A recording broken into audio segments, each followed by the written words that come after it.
Kaikkia lähti siitä, että isännöitsijä otti yhteyttä. Käytiin kartoittamassa kohde, missä kunnossa taloyhtiön vesikatto. Siitä annettiin raportti isännöitsijälle ja ne käsitteli taloyhtiössä meidän raporttia ja siitä heillä heräsi ajatus, että katolle jotakin tarvitsisi tehdä.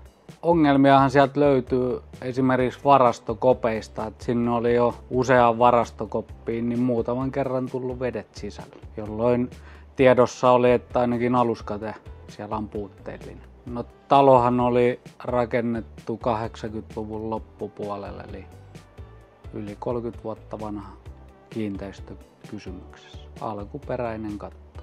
Laskettiin siitä tarjous taloyhtiölle ja siitä meni sitten jonkun aikaa, kun taloyhtiö käsitteli sen ja sitten meille tuli tieto, että meitä tullaan hallitus tulee meitä esittämään remontin toteuttajaksi. Meidät valittiin, koska sanoisin, että varmaan paikallisuus ja sitten, että pystytään kilpailukykyiseen hintaan toteuttamaan remontti vankalla ammattitaidolla.